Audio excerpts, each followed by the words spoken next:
வெள்ளிக்கிழமை நான்வெஜ் சாப்பிடுவீங்களா அப்படின்னு சொல்லி நிறைய பேர் கமெண்ட்ல அடிக்கடி கேட்பீங்க. நான்வெஜ் வந்து சமைக்கிற மாதிரி சுச்சுவேஷன் அமைஞ்சா சமைச்சிருவேங்க. அதெல்லாம் வந்து பாக்குறது கிடையாது. ஆனா சாமிக்கு பண்ண வேண்டிய எல்லாமே முன்னாடியே பண்ணிடுவேன் நானு. அதுக்கப்புறம் இந்த மாதிரி செய்யற மாதிரி ஒரு சுச்சுவேஷன் வந்துச்சு அப்படின்னா நான் செஞ்சிருவேன். அதெல்லாம் வந்து பார்க்க மாட்டோங்க.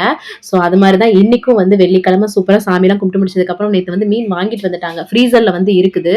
சரின்னு நம்ம வந்து பாத்தீங்கன்னா செஞ்சிடலான்னு மதிய லஞ்சுக்கு தான் வந்து ப்ரிப்பேர் பண்ணிட்டு இருக்கேன். நல்லா பூண்டெல்லாம் இடிச்சு போட்டு சூப்பரா வந்து வச்சுட்டு இருக்கேன் மீன் குழம்பு. அதுவும் ஊர்ல இருந்து அரைச்ச மசாலா எல்லாம் கரெக்டா வந்து பார்சல் ரிசீவ் ஆச்சு. ஸோ அதனால நல்லா கத்திரிக்காய் போட்டு வச்சாதாங்க மீன் குழம்பு ரொம்ப நல்லா இருக்கும். சிம்பிள் ரெசிபி தான். ஆனா ஆல்ரெடி நிறைய தடவை மீன் குழம்பு ஷேர் பண்ணிட்டோமே அப்படின்னு தான் ஷேர் பண்ணல. பார்த்தாலே தெரியும். நல்லா வந்து புளி தூக்கலாவும் காரமாவும் வச்சா செம்மையா இருக்குங்க. ஸோ இந்த மாதிரி நல்லா மிக்ஸ் பண்ணி கலர்ஃபுல்லாக வச்சாச்சு. நல்லா குழம்பு சூப்பராக கொதிக்க ஆரம்பிச்சிச்சு. மீன் துண்டுகளை வந்து போட்டாச்சு. இப்போ வெயிட் லாஸில் இருக்கனால அதை ஃப்ரை பண்ணுறதெல்லாம் வேலை இல்லைங்க. குழம்புல போட்ட மீனே பிள்ளைங்களுக்கு கொடுத்து பழகியாச்சு. அதுதான் நல்லதும் கூட. ஸோ அதனால சூப்பராக குழம்பே வச்சாச்சு. நாளைக்கு வச்சு சேர்த்து சாப்பிட்டுக்கலாம் அப்படின்னு. இன்னைக்கு விட நாளைக்கு ரொம்ப நல்லா இருக்கும். சூப்பராக இன்னைக்கு சாப்பிட்டாச்சுங்க. தேங்க்ஸ் ஃபார் வாட்சிங். நாளைக்கு பார்க்கலாம். பாய்.